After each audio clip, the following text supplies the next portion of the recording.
Hi, I'm Vernaz and welcome to Low Carb Keto Recipes and Having Fun. So today I have yet another exciting recipe for you. So we're standing in my kitchen. Let's get cooking and don't forget to subscribe and press the bell. So let's begin. We're beginning with the filling. I've taken some minced beef and some chopped spinach and some cream cheese. There I've got a homemade marinara sauce all ready for the filling of the ravioli. It's cooked and ready.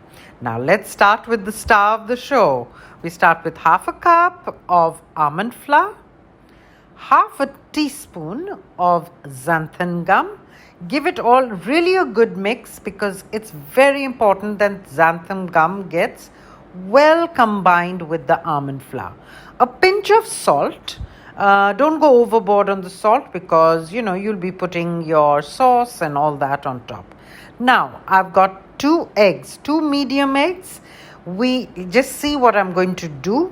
Some of you might need 2, some might need 3, depending on your brand of almond flour. We are going to work with just the yolks.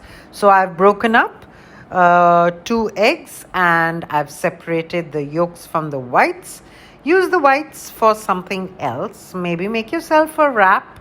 I've got a recipe of that also. So now 2 egg yolks. We're going to put it one at a time and mix with your hand. You'll see after 1 egg yolk it's still crumbly. Put the second yolk in and mix like crazy. Knead it. The xanthan gum needs to activate. The egg yolks need to combine well. And after a while, you'll see there's no stickiness left.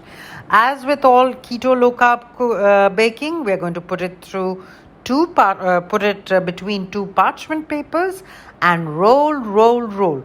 Bring it into a kind of a rectangle, and every time you roll it out, you're working the xanthan gum also. So I'm actually going to roll it out at least twice, if not 3 times. So the first time I've got it in kind of a rectangle, the parchment paper pulls off. I'm cutting off the sides, bringing it into the center and making it into a nice rectangle. And now I'm going to put the parchment paper back on top and roll again. Roll again because every time you roll, you come to that perfect thin dough. I'm going to show you the consistency. It's very interesting. The more you roll, the better this dough becomes. Again, I'm cutting the little extra corners and putting it into the center.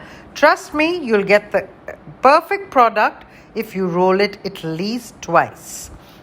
Okay, I think I'm kind of happy with the dough now. And I'm just trying to pull out a little more breath. Just get it. And now I'm going to lift it up and show you. And you'll notice that you can see my fingers through the dough. That's how thin you have to roll this out. Now we are ready. Now I didn't measure the length, but if you are good with that, do so. I'm going to cut it into 6 strips because I'm going for that classic ravioli, which are a little square and with the filling in and with those fork marks all around it. Those are the ones I like. You have another option, by the way. You can take something round and cut the rounds out of this dough and then put your filling on one and place the second round on top. So if you want them round or square. Now on each strip, I'm taking a little bit of the filling and I am going to put 3 on one strip. Don't put too much of filling, as well as don't put it too high. Just flatten it out a little bit on the top.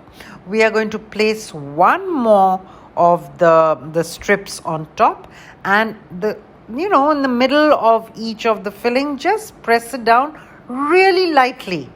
Okay, now we are going to cut it between each, leaving a little space between the filling and where you cut it. You take a fork and we are going to get that classic beautiful design. I'm going to work with all these strips and show you. And let me tell you two main tips in this. One is the kneading when you make the dough, and knead it as well as you can. And the second is, what did I say the second was? Yeah, roll it out at least twice to get the right thin dough, as well as that it'll become more and more transparent as you roll it out. Let me take a chance right now and say, do subscribe to my channel if you haven't already. Okay, now I put here, look how beautiful they look. I've got a pot of boiling water, and just see that the water is piping hot before you put them in. And yes, I did put the ravioli after making them into the freezer for at least 1 or 2 hours, and then it just takes about 30 to 45 seconds to cook in hot boiling water. And there we have the classic ravioli ready to be had with your marinara sauce. Enjoy. Bye then.